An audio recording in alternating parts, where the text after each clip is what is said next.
ഇന്നത്തെ എൻ്റെ യാത്ര നിങ്ങൾക്ക് എല്ലാവർക്കും സുപരിചിതമായൊരു സ്ഥലത്തേക്കാണ്. എവിടേക്കാണെന്നോ?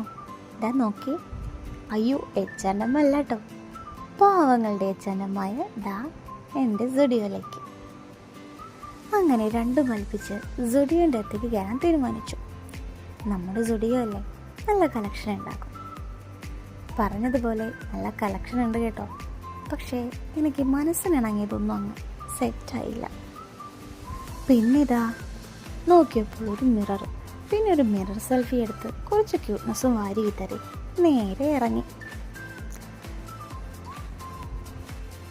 പിന്നെയാണ് ഒബ്രോൺ മോളിലെ ട്രെൻഡ്സിലേക്ക് കയറാനായി എത്തിയത്. അങ്ങനെ നേരെ ട്രെൻഡ്സിൻ്റെ അടുത്തേക്ക്. ആഹാ, ഏതെടുക്കണം എന്നുള്ള കൺഫ്യൂഷൻ.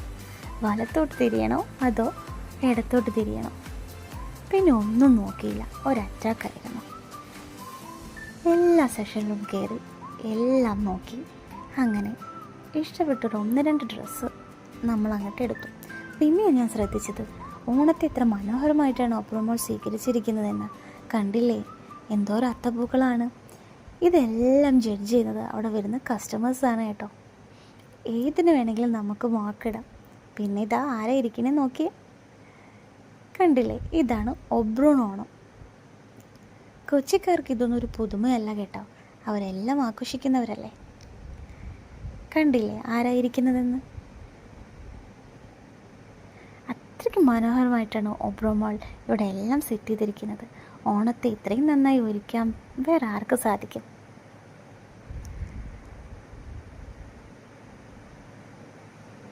പിന്നെ ഇതാ അവിടെ നിന്ന് ഇറങ്ങിയപ്പോഴുള്ള ഈ കൊച്ചിയിലെ നൈറ്റ് വ്യൂവും കൂടി ഒന്ന് എടുക്കണം തോന്നി.